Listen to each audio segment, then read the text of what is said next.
దేవుని నామానికి స్తోత్రం కలుగును గాక.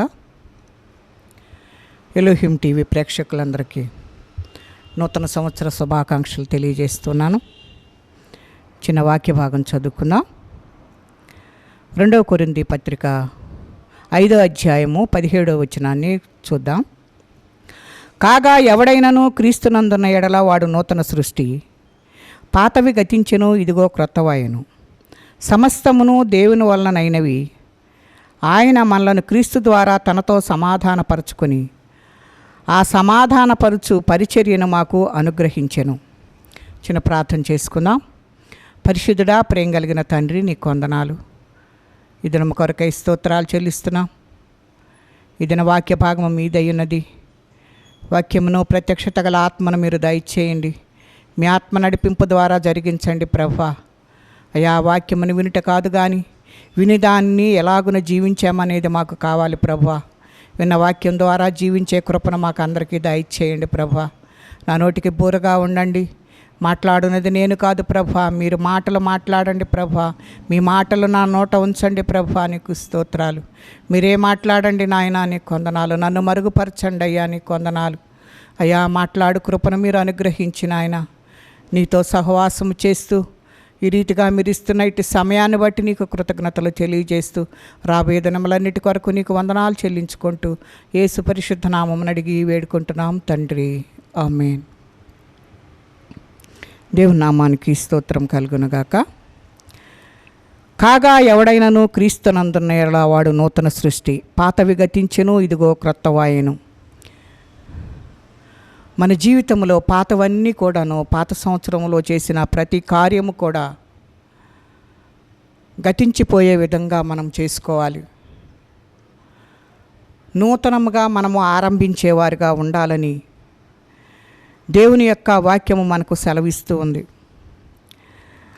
గతించిన జీవితంలో ఎటువంటి పరిస్థితులు మనము కలిగి ఉండినప్పటికీ ఈ నూతన సంవత్సరంలో మన మనసును మార్చుకుని నూతనమైన కృపలతో, నూతనమైన ఆనందంతో మనము ఉండాలని దేవుడు మనకు హెచ్చరిక చేస్తూ ఉన్నాడు.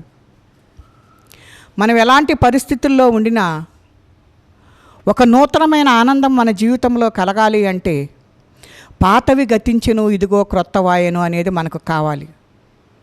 మన జీవితంలో ఏదైనా ఒక క్రొత్త వస్తువు తెచ్చుకున్నామనుకోండి, ఎంతో సంతోషపడుతూ ఉంటాం. దేవుడు కూడా అదే కోరుకుంటున్నాడు. దేవుడు కూడా ఆ రీతిగా సంతోషించటానికి ఇష్టపడుతున్నాడు. నువ్వు నూతనంగా మారి దేవుని దగ్గరకు నువ్వు వస్తే ఆయన ఎంతో సంతోషిస్తాడని దేవుని యొక్క వాక్యము మనకు హెచ్చరిక చేస్తుంది. లూకాసు సువార్త 13వ అధ్యాయము 6వ వచనము నుండి మనం జ్ఞాపకం చేసుకుంటే, మరియు ఆయన వారితో ఈ ఉపమానము చెప్పెను. ఒక మనుష్యుని ద్రాక్ష తోటలో అంజూరపు చెట్టు ఒకటి నాటబడి ఉండెను. అతడు దాని పండ్లు వెతక వచ్చినప్పుడు ఏమీ దొరకలేదు కనుక అతడు, ఇదిగో 3 ఏండ్ల నుండి నేను ఈ అంజూరపు చెట్టున పండ్లు వెతక వచ్చుచున్నాను, కానీ ఏమీ దొరకలేదు. దీనిని నరికివేయము, దీనివల్ల ఈ భూమి ఎలా వ్యర్థమైపోవాలని ద్రాక్ష తోటమాలితో చెప్పెను. అయితే వాడు, అయ్యా, నేను దాని చుట్టూ త్రవ్వి ఎరువు వేయ మట్టుకు ఈ సంవత్సరము కూడా ఉండనిమ్ము, అది ఫలించినా సరే లేని ఎడల నరికించి వేయుదమని అతనితో చెప్పెను. దేవుని నామానికి స్తోత్రం కలుగును గాక. ఈ ద్రాక్ష చెట్టు యొక్క ఉపమానాన్ని మనము జ్ఞాపకం చేసుకుంటే, దేవుడు 3 సంవత్సరముల నుండి కూడాను ఆ చెట్టులో పండ్లు వెతుకవచ్చుచున్నాడు. అక్కడ ఆయనకు ఏమీ కూడా ఆ పండ్లు దొరకని కారణము చేత ఆ తోటలో పనిచేయవానితో అంటున్నాడు కదా, ఈ చెట్టును నరికివేయి, ఫలాలు లేకుండా ఉంటుంది కదా, దాని వలన ఆ భూమి అంతా కూడా ఎలా వ్యర్థమైపోవాలి, అది ఉంచకుండా దాన్ని నరికివేయమని మరి ఆ తోటలో ఉన్న ఆ తోటమాలితోటి మాట్లాడుతూ ఉన్నాడు. ఆ తోటమాలి ఏమంటున్నాడంటే, అయ్యా, ఈ 1 సంవత్సరం ఉండనిమ్మయ్యా, దానికి ఎరువు వేసి దానిలో ఉన్న రాళ్లను తీసివేసి దానికి నీరు పెట్టి అది ఫలభరితం అవుతుందేమో చూస్తాను, ఈ 1 సంవత్సరము కూడా ఉండనిమ్మంటున్నాడు. నీ జీవితం, నా జీవితంలో కూడా గతించిన సంవత్సరములన్నీ గతించిపోయినా మరి ఒక నూతన సంవత్సరాన్ని నీకు నాకు దేవుడు దయచేశాడు. ఎందుకు దయచేశాడో తెలుసా? నీవు ఈ సంవత్సరంలోనైనా మార్పు చెంది యేసులో నువ్వు ఫలించాలని ఆయన కోరుకుంటూ ఉన్నాడు. అందుకే ఆయన ఎదురు చూస్తూ ఉన్నాడు. నీలో ఉన్న కఠినమైన రాళ్ళను ఏమైనా ఉన్నాయేమో తీసివేసుకోవాలని. వాక్యం అనే నీరు కడతానని అంటున్నాడు. ప్రార్థన అనే ఎరువు వేస్తానంటున్నాడు. వీటన్నిటినీ కూడాను వేసి ఈ ఒక్క సంవత్సరం చూస్తానయ్యా, లేని ఎడల దానిని నేను నరికించి వేస్తానని చెప్పేసి ఆ తోటలో ఆ పనిచేసే యజమాని మాట్లాడుతూ ఉన్నాడు. మన జీవితాలు ఎలాగో ఉన్నాయి. ఆ చెట్లు కాపు కాయకపోయినా ఆయన ఏమంటున్నాడంటే ఎరువు వేస్తానంటున్నాడు, రాళ్ళను ఏరి వేస్తానంటున్నాడు, నీరు పెడతానంటున్నాడు. 3 సంవత్సరాల నుండి చూస్తున్నాను ఇది కాపు కాయటం లేదనంటే నరికివేయటానికి ఇష్టపట్టలేదు. ఆ తోటలో ఆ పని చేసే ఆ వ్యక్తి ఇంకా ఈ సంవత్సరమైనా ఫలిస్తుందేమో అని ఆశపడుతూ ఉన్నాడు. దేవుడు కూడా నిన్ను నన్ను గూర్చి ఇలాగననే ఆశపడుతున్నాడు.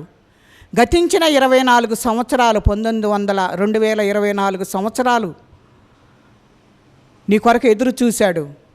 ఈ సంవత్సరమైనా కూడా నువ్వేదైనా మంచిగా ఫలిస్తావేమోనని దేవుడు నీ కొరకు నా కొరకు ఎదురు చూస్తూ ప్రతి సంవత్సరము కూడా నీ యొద్దకు వస్తూ ఉన్నాడు. నువ్వు కాపు కాస్తావని, అవి ఫలాలు ఫలిస్తే వాటిని చూచి సంతోషించాలని ఆయన ఎంతగానో ఎదురు చూస్తూ ఉన్నాడు. ఇది కాపు కాయటలేదు, దాన్ని నరికి పారవేమో, దీనివలన ఆ చెట్టు ఆక్రమించిన స్థలము ప్రయోజనము లేకుండా పోతుంది అని చెప్పేసి మరి యజమాని మాట్లాడుతున్నట్లుగా మనము చూస్తూ ఉన్నాం. అప్పుడు తోటమాల యజమానితో, అయ్యా ఒక్క సంవత్సరము గడువు ఇవ్వండి, నేను చెట్టు చుట్టూ త్రవ్వి ఎరువు వేస్తాను, ఒకవేళ ఫలించకపోతే ఈ అంజూరపు చెట్టును నరికి పారవేస్తానంటున్నాడు. ఇక్కడ ద్రాక్ష తోట లోకము దాని యజమాని లోకానికి సాదృశ్యంగా కనపడుతుంది. దాని యజమాని దేవుడుగా మనకు కనపడుతూ ఉన్నాడు. అంజూరపు చెట్టు ఇశ్రాయేలీలుగా మనకు కనబడుతూ ఉన్నారు. తోటమాలి యేసు ప్రభువుగా మనకు కనబడుతూ ఉన్నాడు. యేసుక్రీస్తు శరీరధారిగా కృపాసత్య సంపూర్ణుడుగా వచ్చి దేవుని రాజ్యము సమీపించినది, మారు మనస్సు పొందుడు అని సువార్త ప్రకటిస్తే వారు యేసయ్యను మెస్సయ్యగా అంగీకరించలేదు. యేసును అవమానపరిచి శ్రమలకు గురి చేసి ఆయనను సిలువ వేసి చంపాలని వారు ఎంతగానో ఎదురు చూసి ఆ రీతిగా సిలువకెక్కించినట్లుగా చంపివేసినట్లుగా మనం చూస్తూ ఉన్నాం. నేటికి ఇశ్రాయేలీయులు యేసుని మెస్సయ్యగా అంగీకరించలేదు. ఒక పర్యాయము అంజూరపు చెట్టు నరకబడింది.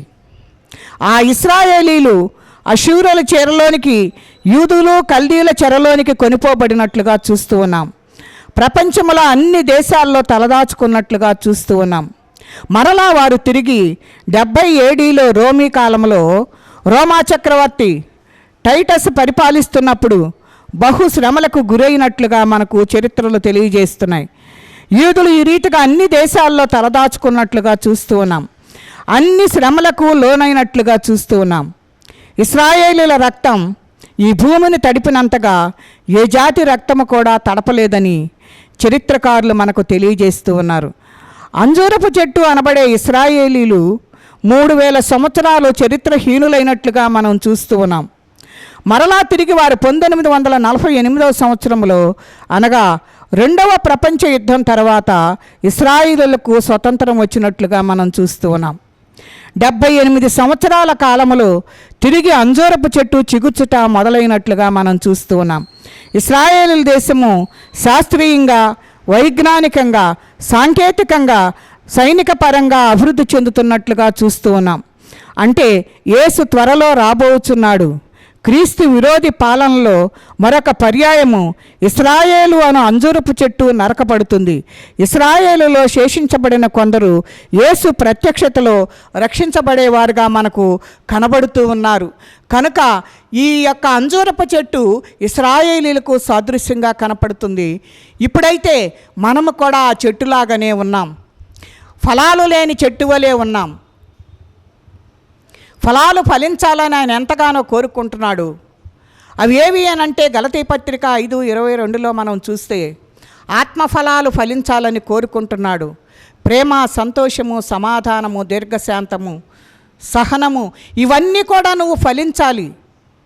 నువ్వు ఎప్పుడైతే దేవుని స్వీకరిస్తావో, దేవునికి లోబడతావో, ఈ ఫలాలన్నీ నీలో ఫలించాలి. అటువంటి ఫలాలు లేవనే ఆ తోటమాలిని అడుగుతూ ఉన్నాడు, ఇది ఫలించటలేదు కదా, దీనిని నరికివేసే స్థితికి మనము దిగజారిపోకుండా ఉండాలని దేవుడు ఎంతగానో కోరుకుంటున్నాడు. అటువంటి పరిస్థితి కలిగిన ఆ ఇశ్రాయేలీయులు మరి ఏమైపోయారంటే నరికివేయబడినట్లుగా మనం చూస్తూ ఉన్నాం. ఒకసారి నరికివేయబడినట్లుగా మనం చూస్తూ ఉన్నాం. మరలా వారు తిరిగి చిగురు పెట్టడం మొదలుపెట్టినట్లుగా మనం చూస్తూ ఉన్నాం. అలాగుననే నీ జీవితము, నా జీవితము కూడా చిగురించటమే కాకుండా మంచిగా ఏపుగా ఎదిగి ఫలించి అభివృద్ధి చెందాలని ఆయన కోరుకుంటున్నాడు. ఫలాలిచ్చే చెట్టుగాను ఉండాలని కోరుకుంటున్నాడు. కనుక నీవు నేను మరి అంజూరపు చెట్టు వలె ఫలాలు ఫలించే రీతిలో ఉండాలని దేవుడు కోరుకుంటున్నాడు. ఫలించకపోతే నరికి అగ్నిగుండములో వేస్తానంటున్నాడు. మనం అలాంటి స్థితికి గురి కాకుండా ఉండాలి అంటే ఫలించే అనుభవంలోనికి రావాలి. దేవునిని గుర్తించి నూతన సంవత్సరములో నూతనమైన కృపలతో మనము నింపబడాలి. దేవునితో ఎంతో సంతోషముగా దేవునిని స్వీకరించేవారిగా ఉండాలి. నువ్వు హృదయపూర్వకముగా దేవుణ్ణి గనక స్వీకరించినట్లయితే ఈ ఫలాలన్నీ కూడా నీకు ఇవ్వటానికి ఆయన ఇష్టపడుతున్నాడు. ఆత్మ ఫలాలు ఫలించటానికే దేవుడు నిన్ను నన్ను కోరుకుంటూ ఎంతగానో నీ కొరకు దినమెల్లా చేతులు చాస్తూ ఉంటున్నాడు.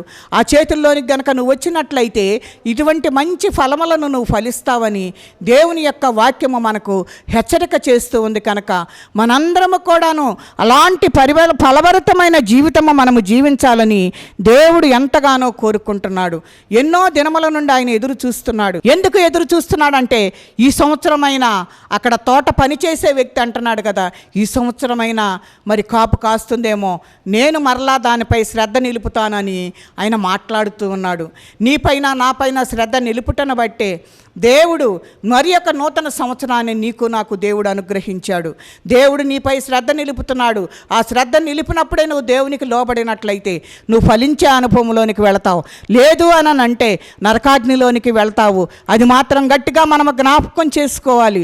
ఎందుకంటే ఈ సంవత్సరం కూడా నీకు సమయాన్ని ఇస్తున్నాడు. ఎన్నో సంవత్సరాలు నీకు సమయం ఇచ్చాడు, కానీ నువ్వైతే ఆ సమయాన్ని నువ్వు సద్వినియోగం చేసుకోలేదు. ఎందుకంటే సమయం ఉండగానే యేసయ్యను మనం స్వీకరించేవారిగా ఉండాలి. ఆ సమయాన్ని వ్యర్థంగా చేసుకుంటే అది మరలా తిరిగి రాదు. కనుక ఆ సమయం అంతా వ్యర్థమైపోతే దేవునితో మనము సహవాసం చేయలేము. కనుక దేవునితో మనకు సహవాసము ఉండాలి అంటే నువ్వు ఆయన స్వీకరించే విధంలో ఉండాలి. నువ్వు ఎప్పుడైతే స్వీకరిస్తావో నువ్వు ఆయనతో సహవాసం చేస్తావు. ఆయనతో సహవాసం చేస్తే నీకు మేలు కలుగుతుందని మరి వాక్య భాగంలో మనకు దేవుడు హెచ్చరిక చేస్తూ ఉన్నాడు. ఆయన లేకుండా నీకు ఏ మేలు కూడా కలగదు. ఆయనను విడిచిపెట్టారు కనుక ఇశ్రాయేలీయులకు ఎంతో మరి అపాయము జరిగినట్లుగా మనం చూస్తూ ఉన్నాం. ఎంతోమంది రక్తము మరి భూమి మీద చిందించబడినట్లుగా కూడా మనము చూస్తూ ఉన్నాం. కనుక మనం ఎలాంటి పరిస్థితుల్లో ఉన్నామో, మనము చిగురు పెట్టే అనుభవంలోనికి వస్తున్నామా రావట్లేదా, గతించే జన్మలలో ఎలాగ జీవించినా సరే ఈ సంవత్సరమైనా నువ్వు దేవుని యొద్దకు వస్తే, ఈ సంవత్సరమైనా నువ్వు దేవుని పాదాలు పట్టుకుంటే, ఈ సంవత్సరమైనా నువ్వు దేవునితో సహవాసం చేయటానికి ఇష్టపడితే దేవుడు నిన్ను చిగురింపచేసి మరలా ఆ ఆత్మ ఫలములను కాయటానికి దేవుడు నీకు కృప అనుగ్రహిస్తాడని ఈ వాక్య భాగం ద్వారా మనము హెచ్చరిక చేయబడుతున్నాం. మన జీవితం ఎలా ఉందో, మన జీవితము మరి దేవునికి సమర్పించే విధముగా ఉందా లేదా అనేది ఒకసారి మనము మన జీవితాలను దేవుని సన్నిధిలో సరిచేసుకున్న బద్దలమై ఉన్నామని జ్ఞాపకం చేసుకోవాలి. రెండవదిగా చూస్తే నీకేదో మనం జ్ఞాపకం చేసుకున్నట్లయితే యోహాను సువార్త 3వ అధ్యాయము మొదటి నుంచి మనం కొన్ని వచనాలను చదువుకుంటే,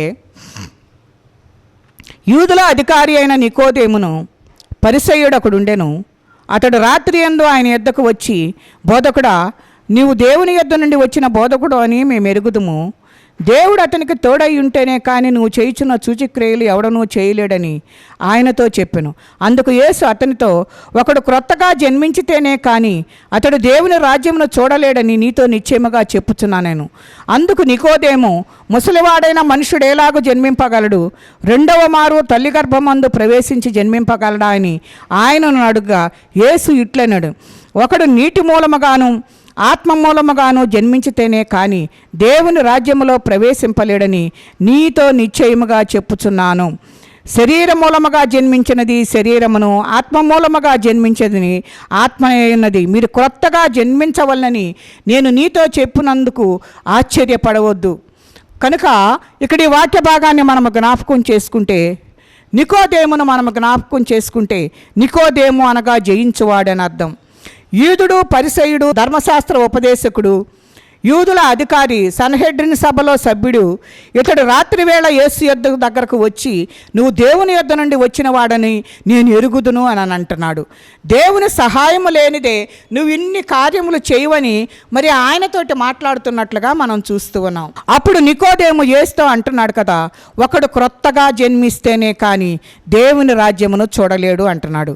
నికోదేము ఈ మాటలు నికోదేముకు అర్థం కాలేదు కనుక, ఒకడు తల్లి గర్భములో నుండి పుట్టి ముసలివాడై తిరిగి ఎలాగ తల్లి గర్భములో నుండి పుడతాడు అని అంటున్నాడు. అంటే నికోదేము ధర్మశాస్త్ర ఉపదేశకుడే కానీ క్రొత్త జన్మకు పాత జన్మకు తేడా తెలియనివాడుగా కనబడుతున్నాడు.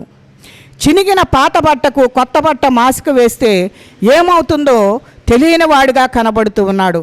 పాత తిత్తిలో కొత్త ద్రాక్షారసమును వేస్తే ఏమవుతుందో తెలియనివాడుగా నికోదేము కనబడుతూ ఉన్నాడు. పాత రోత జీవితమే క్రొత్త జీవితం అనే భ్రమించేవాడుగా కనబడుతున్నాడు. పాత క్రొత్త మధ్య తేడా తెలియనివాడు నికోదేముగా మనకు కనబడుతున్నాడు. ఈనాడు క్రైస్తవ సమాజంలో కూడా మనం జ్ఞాపకం చేసుకుంటే, నూతన సంవత్సరంలో ప్రవేశించి పాత జీవితంలోనే జీవిస్తూ క్రొత్త జీవితం అని నికోదేము వలె భ్రమించేవారు ఎంతోమంది మనకు కనబడుతూ ఉన్నారు. యేసు నికోదేముతో, ఒకడు నీటి మూలముగాను ఆత్మ మూలముగాను జన్మిస్తేనే కానీ దేవుని రాజ్యములో ప్రవేశింపలేడు అనగా, దేవుని రాజ్యముతో ఉదక స్నానము అనగా దేవుని వాక్యము చేత నడిపింపబడిన క్రీస్తును హృదయములో ప్రతిష్ఠించుకొని ఆత్మానుసారమైన మనస్సు కలిగి ఆత్మ పూర్ణులుగా పరిశుద్ధాత్మ ద్వారా నడిపింపబడిన వారు అని దాని అర్థంగా చెప్పినట్లుగా చూస్తూ ఉన్నాం. నవీన స్వభావమును ధరించుకొని పరిశుద్ధాత్మ అభిషేకముతో నింపబడిన యేసు కొరకు జీవించే వారే పరలోక రాజ్యములో ప్రవేశిస్తారని మరి నికోదేముకు తెలియజేసినట్లుగా చూస్తూ ఉన్నాం. క్రొత్త జీవితము మరియు పాత జీవితము మధ్య తేడా తెలియని నికోదేములాగా మనము ఉండకూడదు అని దేవుడు మనకు హెచ్చరిక చేస్తూ ఉన్నాడు. నేను ఎలాగన తల్లి గర్భంలో జన్మిస్తాను అని అంటున్నాడు. అంటే ఏంటి అనేది ఆ నూతన జన్మ యొక్క, ఆ నూతనముగా మనము మార్చబడే యొక్క విషయము ఆయనకు అర్థం కాలేదు. ఆయన ఎన్నో రీతిలుగా ఉపదేశములు, ధర్మశాస్త్రాన్ని మరి తెలిసిన వాడైనప్పటికీ ఉపదేశకుడే కానీ ఈ క్రొత్త పాత జీవితానికి తేడా తెలియకుండా జీవిస్తున్న వానిగా నికోదేము మనకు కనబడుతున్నట్లుగా మనం చూస్తూ ఉన్నాం. నికోదేములాగా మనము ఉండకూడదని దేవుడు మనకు హెచ్చరిక చేస్తూ ఉన్నాడు. కనుక మనం ఏం చేయాలి అని అంటే, నికోదేములాగా కాకుండా మన జీవితాన్ని యేసయ్యకు సమర్పించి యేసుతో జీవించే వారిగా ఉండాలి అని చెప్పేసి దేవుడు కోరుకుంటున్నాడు. కనుక మనందరము కూడాను ఆ రీతిగా జీవించాలని దేవుడు ఎంతగానో ఇష్టపడుతున్నట్లుగా మనము చూస్తూ ఉన్నాం. మూడవదిగా మనము జ్ఞాపకం చేసుకుంటే, యెషయా గ్రంథం 5వ అధ్యాయము 1వ వచనాన్ని చదువుకున్నాం. నా ప్రియుని గూర్చి పాడెదను వినుడి, అతని ద్రాక్ష తోటను బట్టి నాకు ఇష్టుడైన వాడిని గూర్చి పాడెదను వినుడి. సత్తువ భూమి గల కొండ మీద నా ప్రియునికి ఒక ద్రాక్ష తోట ఉండెను. ఆయన దానియందు దానిని బాగుగా త్రవ్వి రాళ్లను ఏరి అందులో శ్రేష్టమైన ద్రాక్ష తీగలను నాటించెను. దాని మధ్యన బురుజు ఒకటి వేయించి ద్రాక్షతో కట్టించెను. ద్రాక్ష పండ్లు ఫలింపవలని ఎదురు చూచుచుండెను, కానీ అది కారు ద్రాక్షలు కాచెను. కావున యెరూషలేము నివాసులారా, యోధావారలారా, నా ద్రాక్ష తోట విషయము నాకు న్యాయము తీర్చవలని మిమ్మల్ని వేడుకొనుచున్నాను. నేను నా ద్రాక్ష తోటకు చేసిన దానికంటే మరేమి దానికి చేయగలను? అది ద్రాక్ష పండ్లు కాయునని కనిపెట్టినప్పుడు అది కారు ద్రాక్షలు కాయుటకు కారణమేమి అని ఇక్కడ ప్రశ్న వేస్తూ ఉన్నాడు. దేవుని నామానికి స్తోత్రం కలుగునుగాక. దేవుడు ఇక్కడ మనతోటి ఏం మాట్లాడుతున్నాడు అని అంటే, నా ప్రియునికి ఒక ద్రాక్ష తోట ఉన్నది, దాంట్లోనంట దానికి ఇష్టడైన వాడిని గుర్చి పాడెదను వినుడి అంటున్నాడు. సత్తువ భూమి గల కొండ మీద నా ప్రియునికి ఒక ద్రాక్ష తోట ఉండెను అంటున్నాడు. ఆ ద్రాక్ష తోట ఫలించటలేదంట. ఎంతకాలం నుండో ఎదురు చూస్తూ ఉన్నప్పుడు అది శ్రేష్టమైన ద్రాక్ష తీగలు దానిలో నాటించినప్పటికీ కూడాను దాని మధ్య ఒకటి బురుజు కట్టించి దానిని జాగ్రత్తగా కాపు కాయిస్తుందని ఎదురు చూస్తూ ఉన్నాడంట. ఆ ఎదురు చూస్తున్నప్పుడు ద్రాక్ష పండ్లు ఫలించాలని ఎంతగానో ఎదురు చూచుచుండెను, కానీ అది కారు ద్రాక్షలు కాచును అని అంటున్నాడు. ద్రాక్ష పండ్లు మంచిగా ఉంటే తినగలము, కానీ కారు ద్రాక్షలు కాస్తే అవి చేదుగా ఉంటే ఎవరు కూడా వాటి జోలికి వెళ్ళరు. చేదైన మన జీవితము మధురంగా మార్చుకునే విధంగా మనం ఉండాలి. మారాలాగా మన జీవితం ఉండకూడదు. మధురముగా ఉండాలని ఎప్పుడు కూడా మన జీవితాలను మనం సరిచేసుకునేవారిగా ఉండాలి. దేవుడు మనతోటి ఏం మాట్లాడుతున్నాడు అనంటే, శ్రేష్టమైన ద్రాక్ష తీగలను నాటించాడు, కానీ మంచి ఫలాలు దొరుకుతాయని దాని కొరకు ఎదురు చూస్తూ ఉంటే అవి కారు ద్రాక్షలు కాచెనని ఎంతగానో వేదన పడుతున్నాడు. నేను మంచి జీవితాన్నే మీకు ఇచ్చాను, ఆ జీవితం వదిలిపెట్టి నువ్వేం చేస్తున్నావంటే కారు ద్రాక్షలు కాయటానికి ఉపయోగపడని పనులు చేస్తూ, దేవునికి ఆయాస్కరమైనది చేస్తూ, దేవునికి అయిష్టము పుట్టిస్తూ నీ జీవితాన్ని నువ్వు జీవిస్తున్నావు. ఆ కారు ద్రాక్షలు అలాగా కాచిన దానికి కారణం ఏంటని ప్రభు అడుగుతూ ఉన్నాడు. అది దేవుని యొక్క లోటు కాదు కదా. మన జీవితాలను మనం సరిచేసుకొనటం మనకు చేత కావట్లేదు. దేవునికి లోబడటం మనకు చేత కావట్లేదు. దేవునితో సహవాసం చేయటం చేత కావటం లేదు. నువ్వు శ్రేష్టమైన ఒక ద్రాక్ష తీగ వలె నువ్వు ఉండాలని ఆయన కోరుకుంటున్నాడు. దానిలో నుంచి మంచి ఫలాలు రావాలని ఆయన కోరుకుంటున్నాడు. కానీ నువ్వైతే ఆ శ్రేష్టమైన దానిలో నీ జీవితంలో పులిసిన పిండి పడిపోతుంది. మరి పులిసిన పిండిలో ఎంత పెద్ద ముద్దైనా ఆ పులిసిన పిండి కొంచెం వేస్తే ఆ ముద్దంతా పులిసిపోయినట్లుగా మంచి ద్రాక్ష తీగలో మరి ఒక పులిసిన మరి ఈ తీగ, అపవిత్రమైన ఈ తీగ మరి మన జీవితాల్లో గనక ఉండినట్లయితే మనము కారు ద్రాక్షలు కాయటానికి అవకాశం ఉంటుంది. నేను ద్రాక్షావళిని, మీరు తీగలు అంటున్నాడు. నేను నిజమైన మరి వ్యవసాయకుడిని అంటున్నాడు. ఆ వ్యవసాయం చేసే వ్యక్తి ఎంతో బాధపడుతున్నాడు. ఎందుకంటే ఆ ద్రాక్ష తోటలో మంచి తీగలను నాటితే కారు ద్రాక్షలు వచ్చినాయి. దేవుడు మన హృదయంలో మంచి దేవుని యొక్క వాక్యముని విత్తితే ఆ వాక్యము ఫలించకుండా సాతానుచే మనము ప్రేరేపించబడి కారు ద్రాక్షలు కాస్తున్నాం. ఆదాము హవ్వలు కూడా చేసిన పని అదే.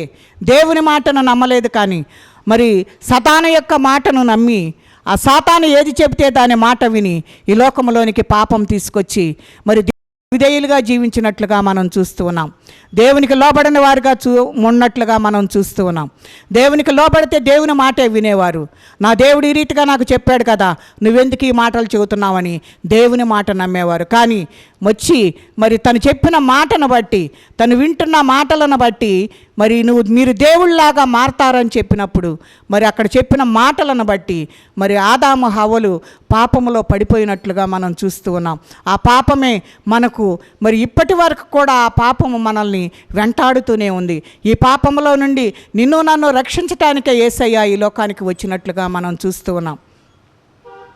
ఈ సంవత్సరమైన నీ జీవితాన్ని జాగ్రత్తగా మరి సరిచేసుకోగలిగితే మరి మంచి ద్రాక్షలు కాయటానికి అవకాశం ఉంటుంది.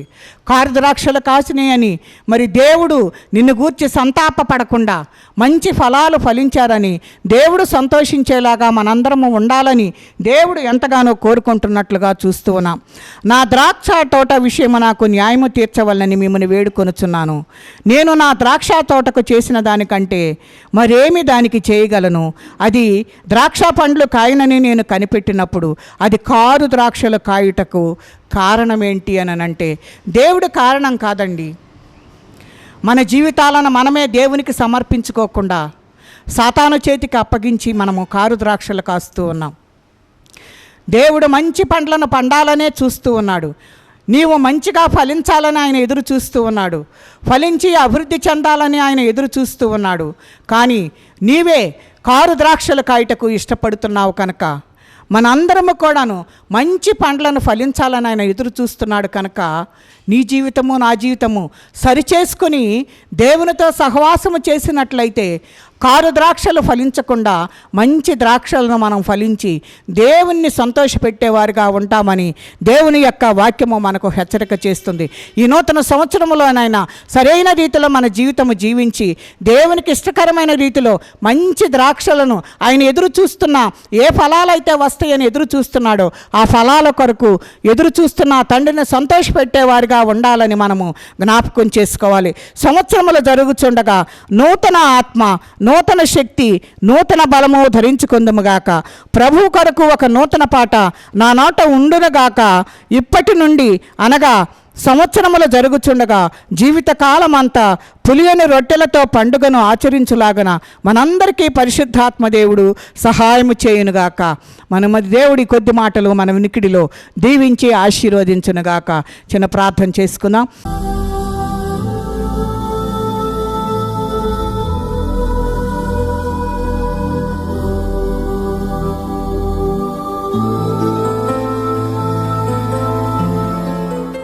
పరిశుద్ధుడా, ప్రేమ కలిగిన తండ్రి నీకు వందనాలు. దయగలిగిన ఆత్మ నీకు స్తోత్రాలు. ప్రేమాత్మ నీకు స్తోత్రాలు.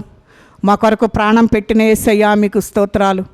మేము ఏ రీతిగా ఫలించాలని నువ్వు ఎంతో ఇష్టపడుతూ ఎదురు చూస్తున్నామో అట్టి స్థితిలోనికి మేము నాయన మా పాతదాత జీవితాన్ని సరిచేసుకుని నాయన నూతనమైన జీవితంతో నాయన మంచి ద్రాక్ష పండ్లను పండు రీతిగా మమ్మల్ని అందరినీ సిద్ధపరచండి అయ్యా. అట్టి స్థితిని కలిగి ఉండి నిన్ను సంతోషపెట్టువారుగా చేయండి.